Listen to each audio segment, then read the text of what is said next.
आज हमें आर्य अवलोकितेश्वर के दो स्टेटमेंट देखना है, मतलब ये स्टडी समाप्त करने के लिए। तो अभी तक हमने देखा पहला स्टेटमेंट, अवलोकितेश्वर जब उच्च ऐसी ध्यान की अवस्था से जब देखते हैं दुनिया की तरफ बड़ी करुणा से, तो उनको पता चलता है कि सभी स्कंद जो है, पंच स्कंद है, वो क्या है, शून्य है, एम्प्टी है।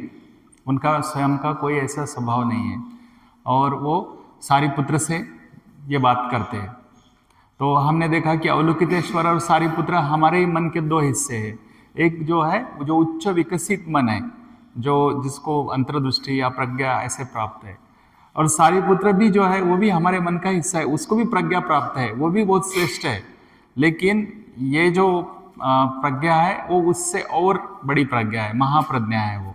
तो एक बड़ी प्रज्ञा छोटी प्रज्ञा को बात करती है। तो मतलब ये दोनों भी जो लोग हैं बहुत बड़े लोग हैं। कहने का तात्पर्य यह है कि ये सर्वसामान्य लोगों की बातें नहीं है, ये उच्च ऐसे धम्म की शिक्षा है। जब हम हमारे इंद्रियों के मतलब जीवन के ऊपर उठेंगे तो हम ध्यान की अवस्था में जाएंगे। तो यहाँ पर जो अवलोकितेश्वर है वो ध्यान की अवस्था से बात कर रहे हैं। मतलब ये समझ में लेना है हमने, हम जब बैठते हैं खाना पीना खाते इधर उधर घूमते तो हम क्या करते हैं, हमारे 6 इंद्रियों का यूज करते हैं। मतलब हम उसमें बंधे हुए रहते हैं। जब खाना खा रहे तो खाने के बारे में हमारे मन में इच्छा होती है, चलते हैं तो कुछ सुरक्षित जगह जाने के बारे में कुछ होता है। मतलब हम इंद्रियों के कारण इस दुनिया से हम बंधे हुए हैं, बराबर है।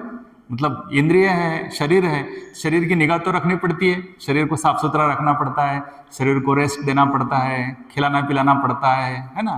तो ये सब की चिंता के कारण मतलब एक लोग देखो ना पूरे जीवन भर कष्ट करते हैं, काम करते हैं, बड़ी मेहनत करते हैं। क्यों करते हैं वो? क्योंकि 4 पैसे मिलेंगे, वो 4 पैसे से फिर वो खाना पीना खाएंगे, कपड़े खरीदेंगे, अपने परिवार को मदद करेंगे, सोने के लिए एक ऊपर छत लाएंगे, बराबर है, इसलिए करते हैं ना।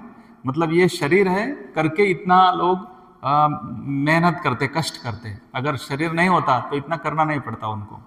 तो मेरा कहने का ये तात्पर्य है कि इसके कारण हम पूरी जिंदगी इसी में गंवा देते हैं। मतलब जीवन जो हमारा जो है वो केवल इस प्रकार से, मतलब पैसा कमाना और खाना पीना सोना इसके लिए नहीं है। जैसे मैंने उस दिन बताया था कि प्राणी भी यही करते हैं। तो प्राणी में और हम में क्या अंतर होगा, है ना। डॉक्टर बाबा साहब आम्बेडकर ने दीक्षा भूमि पर कहा था कि प्राणी में और आदमी में फर्क है, मनुष्य में फर्क है। क्योंकि प्राणी सोच नहीं सकता, मनुष्य सोच सकता है। तो मनुष्य का जो मानसिक विकास है वो होना चाहिए। तो ये विकास कब होगा फिर? जब आदमी एक जगह बैठेगा और थोड़ा सोचेगा। थोड़ा सोचेगा मतलब क्या है, वो एक प्रकार से ध्यान है, ध्यान की अवस्था है। ध्यान में हम सोचते, हम विचार करते कि क्या कुशल है क्या अकुशल है। जैसे कल हमने प्रैक्टिकल करके देखा है, तो हमारे मन में क्या चल रहा है, बहुत कुछ चलते रहता है लेकिन हमको पता ही नहीं है।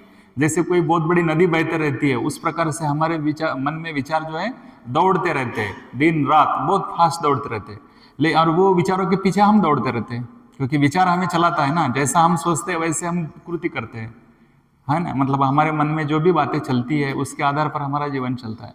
लेकिन जो मन में चल रहा है वो क्या सही है या गलत है, ये हमें कैसे पता चलेगा? वो कुशल है अकुशल है कैसे पता चलेगा? तो उसके लिए तो हमें सोचना पड़ेगा ना, विचार करना पड़ेगा। विचार करके हम उसका विवेक करते हैं, उसको अलग अलग करते हैं। विवेक करना मतलब क्या सही है क्या गलत है ये सोचना। और ये सोचने की जो क्षमता है, जो विवेक है, वो हमारे मन में ही होता है। उसी को अलग अलग नाम से भी जाना जा सकता है। उसको कुछ लोग सती कहते हैं, कुछ लोग जागृति कहते हैं, कुछ लोग और कुछ कहते हैं।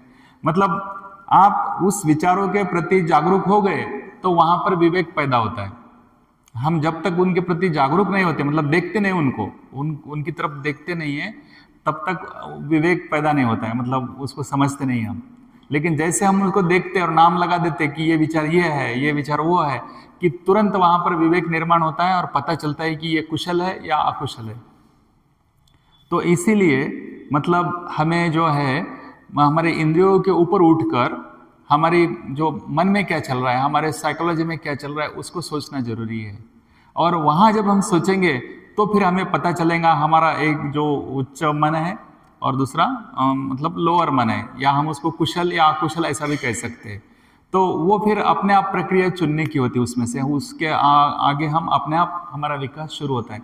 लेकिन वो बिंदु बहुत महत्वपूर्ण है, वैसा सोचने का, वहाँ तक जाने का, रुकने का और देखने का। तो इसी को ध्यान साधना कहते हैं। फिर आप कोई भी ध्यान साधना करो, आनापानसति है, मैत्री भावना है, या और साधनाएं हैं, कुछ भी है, तो वहाँ पर क्या होता है, जब आप ध्यान करने को बैठते हैं, वो आपका ध्यान बाजू में रहता है, लेकिन ये सब विचार आने लगते हैं। तो उसमें फिर निवरण भी आते हैं। न्यूरन हमें जो है नीचे खींच कर रखने की कोशिश करते हैं, लेकिन हम अगर प्रयास करें, न्यूरनों के ऊपर उठ गए, तो फिर हमें जो है खुला आकाश दिखता है, नीला आकाश दिखता है। नीला आकाश दिखता है मतलब सब स्पष्ट दिखता है। हमारा जो अनुभव है वो बहुत श्रेष्ठ अनुभव होता है, और उस श्रेष्ठ अनुभव से ये अवलोकितेश्वर देख रहे हैं और ये बातें कह रहे हैं। तो क्या कह रहे हैं ये, कि ये पूरी दुनिया, पूरा विश्व, ये सभी जो है वो पंचस्कंद से बना है, उसके आगे कुछ नहीं है। इसका मतलब है कि दुनिया में कोई भगवान नाम की चीज नहीं है, कोई और शक्ति नहीं है। तो क्या है, ये पंचस्कंद है, और पंचस्कंद इकट्ठा आने से ये दुनिया बनती है, कोई भी घटना घटती है।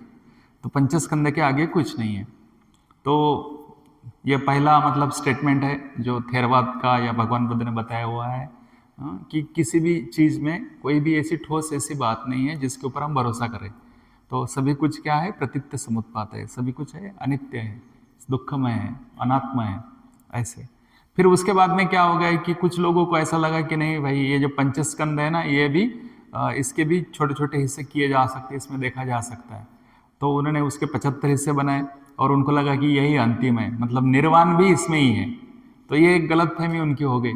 तो वो गलतफहमी दूर करने के लिए नागार्जुन ने ये प्रज्ञापारमिता के माध्यम से बता दिया कि नहीं, धर्म भी जो है वो शून्य है। लेकिन बाद में क्या हो गया है कि लोग उसको पकड़ बैठे। लोगों का स्वभाव कैसे है कि कोई भी चीज को जो है ना पकड़ के बैठते हैं। मतलब एक जो है सच्चाई जो हम हमारे आम इंद्रियों के माध्यम से देखते हैं, वो एक सच्चाई है। दूसरी सच्चाई जो है वो रियल सच्चाई है।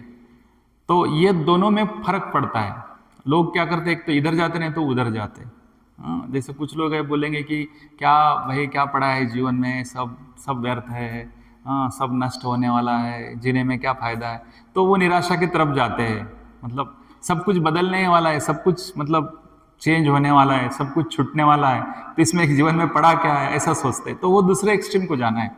कुछ लोग क्या करते हैं कि नहीं भाई, जीवन में कुछ पड़ा नहीं, सब कुछ खत्म होने, फिर खाओ पियो ऐश करो मजा करो, क्या पड़ा है किसका दूसरे का, हम हमारा ही देखते हैं, सब कुछ हम ही लूट लेते हैं और हम ही सब एंजॉय करते हैं। तो ये दूसरा एक मतलब सिरा है जीवन का। तो ये दोनों भी ठीक नहीं है। दोनों के बीच में जो है मध्यम मार्ग जो बुद्ध ने बताया वो हमें फॉलो करना है, और वह मध्यम मार्ग फॉलो करने के लिए ये सारी शिक्षाएं हैं। मतलब जो भटके हुए लोग हैं उनको जगह पर लाने के लिए इस प्रकार से ये प्रज्ञापारमिता सूत्र मदद करता है। तो ये प्रज्ञापारमिता सूत्र में जो है मतलब भले ही हम इसको अभी प्रज्ञापारमिता बोल रहे हैं या प्रज्ञा बोल रहे हैं, तो ये अंतर्दृष्टि के बारे में है। अंतर्दृष्टि मतलब चीजों को जैसा है वैसा देखना। जैसा है वैसा देखना मतलब वो जो बदल रहे हैं, बदलते हैं, उस स्वरूप में उनको देखना है। तो ये देखने के लिए हमें बहुत प्रयास करने पड़ते हैं, जागरूक रहना पड़ता है। तो इसके लिए एक दो बातें मैं बताना चाहूँगा। मतलब ये आपको मालूम है, लेकिन फिर भी जो है कि इसका उपयोग करना जरूरी है। पहली बात यह है कि हमने सदा जागरूक रहने की कोशिश करना है, इसीलिए हमें स्मृति का सराव करना है। स्मृति या सती जो बोलते हैं, उसको अलग अलग शब्द भी है, जागृति भी बोलते हैं, या उसके वो अलग अलग स्तर है। तो इसका हमने हमेशा पालन करना चाहिए। मुझे पता है कि मैं ये त्रिरत्न बौद्ध महासंघ में क्यों आया। मतलब मैं बहुत ही युवा था, मैं कॉलेज जा रहा था, मतलब मेरा यहाँ पर मैं पायलट का ट्रेनिंग कर रहा था। उस समय यहाँ पर उर्गेन संरक्षित इस संघ के संस्थापक आए 92 में, और मैंने उनके पहले ऐसे कोई व्यक्ति को नहीं देखा था जो बहुत ही माइंडफुल हो, बहुत ही जागरूक हो, बहुत ही तेजस्वी हो। यहाँ पर जो लोग हैं जिन्होंने कार्यक्रम अरेंज किया था, तब ऐसा कोई संघ नहीं था यहाँ पर, एक ही ब्रह्मचारी था और 10-15 युवक लोग थे जो बहुत एक्टिव थे, और बाकी और बहुत सारे लोग थे। तो इन लोगों ने क्या किया, उनका प्रोग्राम अरेंज किया। तो मेरे ऊपर जिम्मेदारी आई कि उनका बैग उठाने के लिए जाने का, मतलब सामान, वो जब ट्रेन से आएंगे ना तो उनका सामान तो किसी को उठाना पड़ेगा, कुछ लोग उनका स्वागत करने वाले हैं। तो नागपुर रेलवे स्टेशन पर एक बहुत बड़ा स्टेज बनाया था, और वहाँ पर लगभग 5,000 लोग जमा हो गए थे, ज़्यादा भी हो सकते हैं लेकिन मेरे अंदाज से। तो कुछ लोगों ने क्या किया कि रेलवे स्टेशन पर जाकर उनको रिसीव करना, उनका स्वागत करना, उसकी जिम्मेदारी ली। जो विवेक रत्न और दूसरे कोई धर्माचार्य है, उन लोगों ने मिलकर। तो उसके लिए क्या मतलब, उनको ये मालूम था बहुत भीड़ होने वाली है, क्योंकि भंते जी को नागपुर के लोग जो है बहुत जानते थे, बहुत पहचानते थे।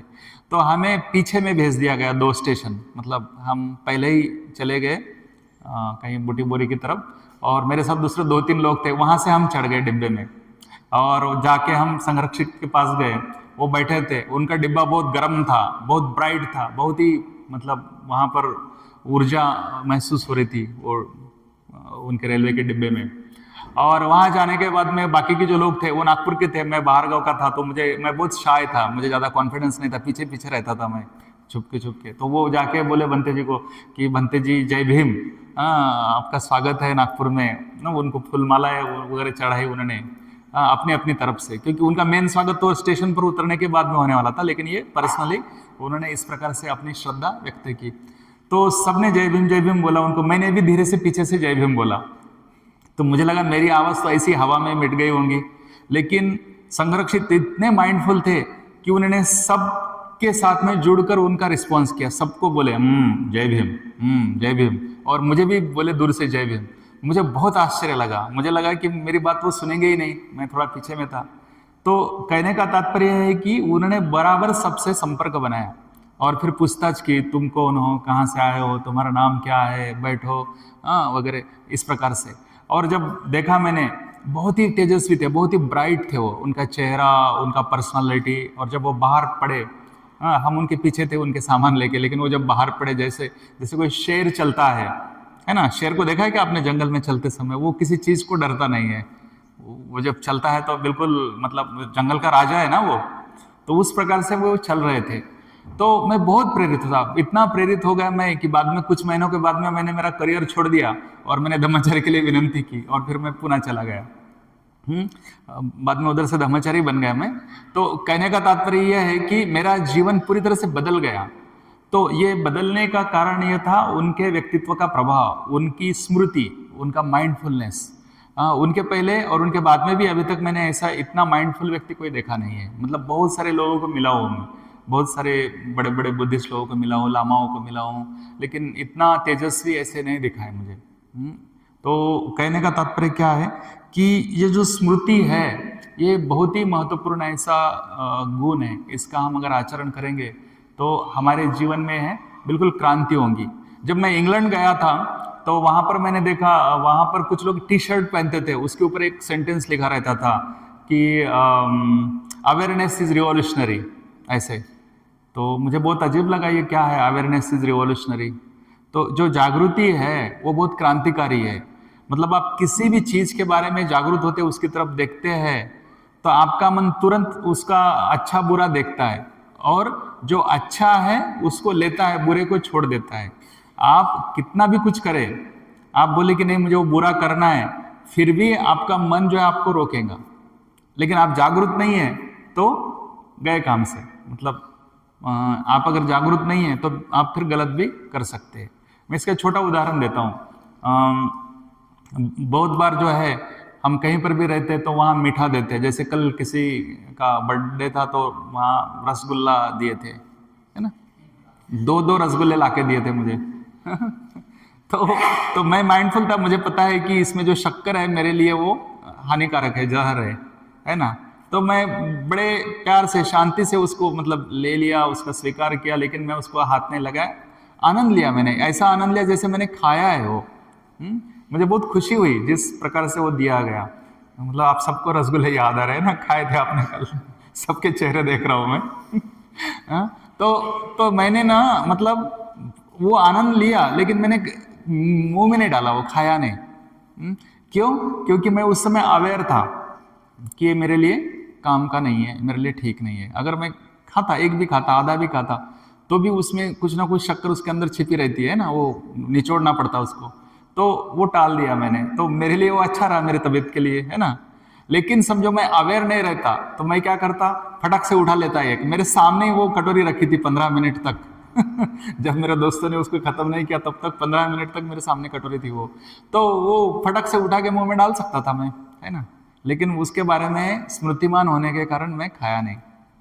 तो अगर स्मृति में नहीं है तो हम खा सकते हैं उसको, और खाने के बाद में क्या होगा, वो शरीर को हानि करेगा वो, क्योंकि उसमें पूरी शक्कर ही शक्कर है और कुछ नहीं उसमें, है ना। तो एनीवे, कहने का तात्पर्य है कि स्मृति एक ऐसा गुण है कि जिसके कारण हम जो है ये ऐसा विवेक कर सकते हैं, अच्छा बुरा हम समझ सकते हैं, और वो ऑटोमेटिक होता है, हमको कुछ करना नहीं, हमें सिर्फ जागरूक होना है, केवल देखना है, केवल उसको देखना है और नाम देना है कि ये है, ये ऐसा है। जैसा हम नाम देते हैं हमारा माइंड उसका काम करना शुरू कर देता है। और फिर इसी के अलग अलग स्तर है स्मृति के, तो उसमें हम अभी जाएंगे नहीं, आप लोग दूसरे ध्यान के शिविरों में या और कहीं किताबों में पढ़ के उसके बारे में मालूम कर सकते हैं। तो उसको सिस्टमेटिकली कैसे डेवलप करना है, इसके ऊपर में सतिपट्ठान सूत्र में शिक्षा दी हुई है कि स्मृति को हम हमारे बॉडी के माध्यम से कंट्रोल में ला सकते हैं, उसको डेवलप कर सकते हैं, हमारी वेदनाओं को देख सकते हैं, हमारे मन में क्या क्या विचार है उनको देख सकते हैं। इस प्रकार से जो है कायानुस्मृति, वेदनानुस्मृति, चित्तानुस्मृति, धर्मानुस्मृति, इस प्रकार से जो स्टेप बाय स्टेप उसको हम बढ़ा सकते हैं, उसका आप प्रयास कर सकते हैं। और तो ये जो स्मृति हमारी कॉन्स्टेंटली रहती है उपस्थित, और इस प्रकार से हम चीज़ों को देखते हैं, तो वही हमें अंतर्दृष्टि निर्माण करने के लिए मदद करता है या प्रज्ञा निर्माण करने के लिए मदद करता है। तो और जैसे प्रज्ञा निर्माण होती है तो हम फिर पीछे नहीं हटते, हम आगे आगे ही जाते हैं, धम्म जीवन में हमारी जो प्रगति है वो आगे जाती है। तो जो चौथा स्टेटमेंट इसमें किया हुआ है, सॉरी चौथा नहीं, पांचवा और छठवा, तो पांचवें स्टेटमेंट में ऐसा कहा गया है कि इस प्रज्ञा पारमिता के माध्यम से या इस प्रकार की जागृति के सराव से, अंतर्दृष्टि के विकसित करने के सराव से जो है कोई भी व्यक्ति है जो बोधिसत्व बनता है। तो देखो, एक सर्वसामान्य व्यक्ति से हम बोधिसत्व बनने का स्टेप तक आए हैं, और जो छठवां स्टेटमेंट है उसमें कहा गया है कि इसी प्रज्ञा पारमिता के मदद से कोई बोधिसत्व है वो बुद्ध बनता है या संबोधि प्राप्त करता है। तो मतलब ये स्टेप बाय स्टेप शब्दों का एक प्रकार से खेल है बोल सकते हैं, कि पहले इसमें बताया है कि इस प्रज्ञा पारमिता के सहायता से मतलब जो बोधिसत्व है वो अपना जीवन चलाता है या बोधिसत्व बनता है। तो बोधिसत्व एक कोई साधारण व्यक्ति नहीं है, बहुत बड़ा वो व्यक्ति है जिसने धम्म मार्ग पर प्रगति की है, जो बाकी पारमिताओं का पालन करता है ना, बाकी 5 पारमिता है ना, शील, शांति, वीर्य, समाधि वगैरह और दान, तो ये सब पारमिताओं का पालन जो करता है व्यक्ति उसको बोधिसत्व कहते हैं। तो ये बोधिसत्व जो है प्रज्ञा पारमिता का आचरण करता है, और प्रज्ञा पारमिता में बाकी की जो 5 पारमिता है वो भी छिपी हुई है, उसको अलग से करने की जरूरत नहीं। मतलब एक बार आप प्रज्ञा पारमिता पर फोकस किए तो बाकी की पारमिताएं अपने आप आचरण में आने लगती है। जैसे कि मैंने थोड़ी देर पहले बताया है कि हाँ, आप केवल अवेयर होते हैं कोई चीज के बारे में, तो वो चीज का जो कुशल अकुशल ऐसा फर्क होना ऑटोमेटिक शुरू हो जाता है अंदर में मन के। तो आपने अगर कुशल का रास्ता पकड़ा है तो उसके लिए आपको शील का पालन करना पड़ेगा, आपको आपके साथी जो लोग हैं उनको दान देना पड़ेगा, मदद करना पड़ेगा, तो ऑटोमेटिक होने लगता है दान पारमिता का आचरण, शील पारमिता का आचरण। फिर आपको ये इस प्रकार से बोधिसत्व के मार्ग पर चलते समय या धम्म का आचरण करते समय बहुत तकलीफ आएंगी, क्योंकि हम दुनिया के विरुद्ध दिशा में जा रहे हैं, दुनिया एक तरफ जा रही है, हम विरुद्ध दिशा में जा रहे हैं, तो वहाँ संघर्ष तो होना ही है। तो ऐसे में आपको शांति की आवश्यकता है, पेशेंस की आवश्यकता है, तो पेशेंस भी अपने आप अंदर में तैयार होता है, उसके लिए अलग से आपको प्रयत्न नहीं करने पड़ते। आप बोलेंगे, देखेंगे हाँ लोग ना समझ है, लोगों को समझता नहीं है, तो क्या होता है उसके प्रति आप संवेदनशील रहेंगे, उनके ऊपर आप गुस्सा नहीं करेंगे, तो काइंडनेस से उनको आप मतलब समझने की कोशिश करेंगे। उसी साथ आपको ये कार्य करने के लिए बहुत ऊर्जा लगती है, बहुत एनर्जी लगती है, तो उसके लिए आप ध्यान साधना करेंगे, बहुत प्रयत्न करेंगे। ध्यान साधना से ही ऊर्जा मिलती है, मतलब खाने से ऊर्जा मिलती है ऐसा नहीं है, खाने से मिलती है, खाने से पौष्टिक तत्व मिलते हैं हमारे शरीर के विकास के लिए, लेकिन जो ऊर्जा है, एनर्जी है, वो ध्यान साधना से मिलती है।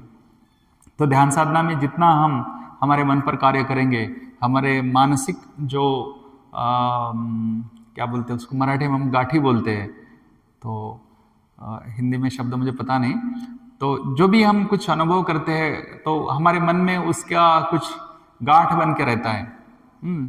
तो ध्यान साधना से वो गांठें खुलती है और गांठें खुलने से हमारी एनर्जी प्रवाहित होती है और वो ऊर्जा है, वो उत्साह है, एनर्जी है। तो उत्साह अगर चाहिए आपको, आपका किसी चीज में मन नहीं लगता है, आपको डिप्रेस लगता है, बोरिंग लगता है, तो आपको इस प्रकार से ध्यान साधना करके ऊर्जा निर्माण करना आवश्यक है। आपके अंदर ऊर्जा नहीं है तो आप कुछ नहीं कर पाएंगे। ऊर्जा, उत्साह, वीर्य, ये एक ही बात के बारे में अलग अलग शब्द है। तो इस प्रकार से मतलब वो पारमिता भी पूरी होती है। तो मतलब प्रज्ञा पारमिता पर हम बल देते हैं तो बाकी सब पारमिताएं जो है वो 5 पारमिताएं उसमें ही आ जाती है, समा जाती है। तो एक ही पारमिता इंपॉर्टेंट है, वो है प्रज्ञा पारमिता। और इसी प्रज्ञा पारमिता के माध्यम से बोधिसत्व अपना जीवन चलाता है और जो बुद्ध है वो भी इसी प्रज्ञा पारमिता के माध्यम से संबोधि को प्राप्त करते हैं। जो अनुत्तर संबोधि है वो उसका जो द्वार है, डोर है, वो प्रज्ञा पारमिता से है। इसलिए प्रज्ञा पारमिता को बहुत बार सब बुद्धों की माँ कहा जाता है। तो बहुत ही महत्वपूर्ण ऐसी ये प्रज्ञा पारमिता है।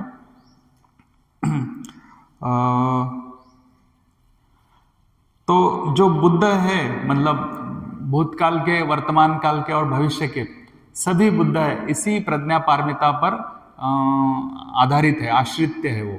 मतलब जो भी बुद्ध भविष्य में होंगे या जो भी भूतकाल में हो गए, सभी ने इसी प्रज्ञा पारमिता के सहायता से ही संबोधि को प्राप्त किया है। तो इस प्रकार की ये प्रज्ञा पारमिता है। और आप डॉक्टर बाबा साहब अम्बेडकर के जीवन की तरफ देखते हैं तो उन्होंने भी प्रज्ञा के कारण ही इतने सारे काम किए अपने जीवन में। मतलब उसकी लिस्ट गिनाने बैठे तो कई प्रवचन देने पड़ेंगे। लेकिन सबसे महत्वपूर्ण यह है कि उन्होंने उस समय के बड़े बड़े लोगों को जो है उनके साथ में कन्विंस कर लिया या उनका बड़े कुशलता से उनका विरोध किया।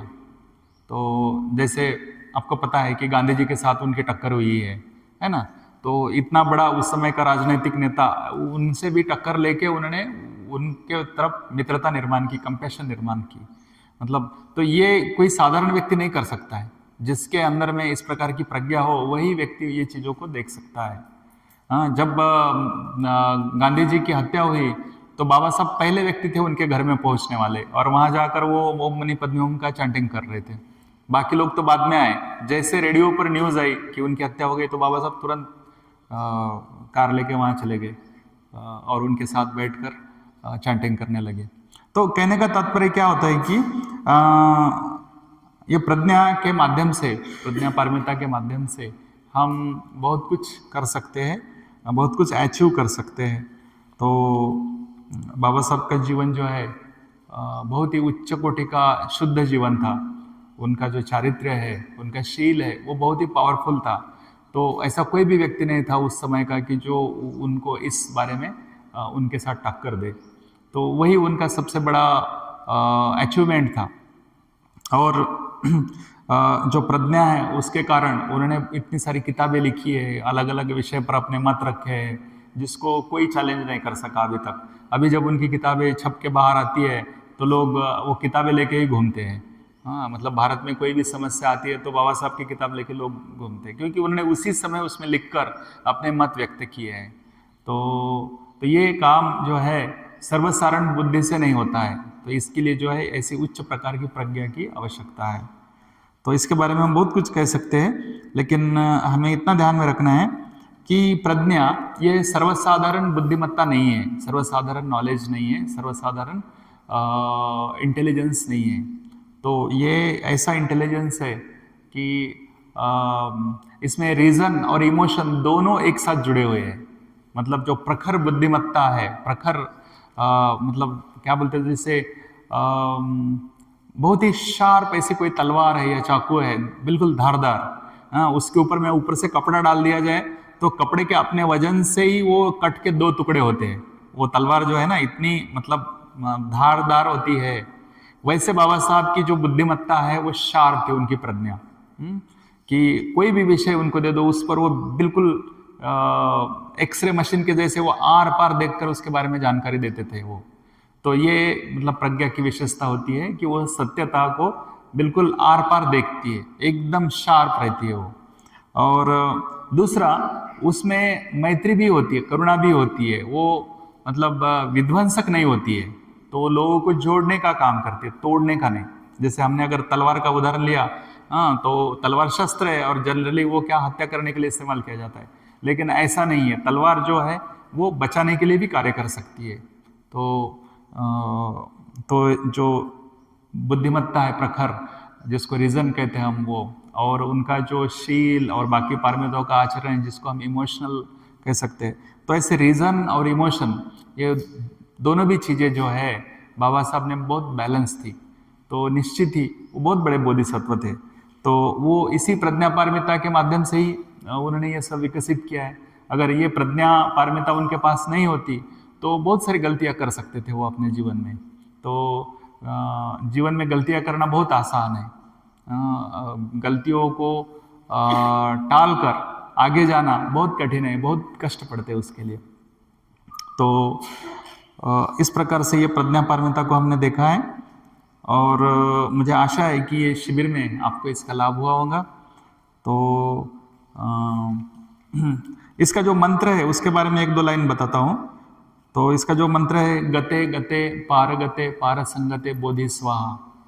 तो ये फिर से हमें याद दिलाता है कि ये संपूर्ण जो 25 लाइन का हृदय सूत्र है, तो उसको 2 गाथाओं में या 2 लाइन में कंडेंस किया है, संक्षिप्त किया है। तो पहला गते है, उसका मतलब है संस्कृत शून्यता, जो हमने देखा कि पंचस्कंद जो है वो शून्य है। दूसरा गते है वो असंस्कारित शून्यता, मतलब जो धर्म है 75 धर्म जो, वो भी शून्य है। और तीसरा जो है पारगते, गते गते पारगते, तो वो मतलब महाशून्यता, जिसमें कि इस प्रकार का द्वंद्व या भेद 2 प्रकार का नहीं होता है कि रियलिटी जो है ऐसी अलग अलग नहीं कर सकते।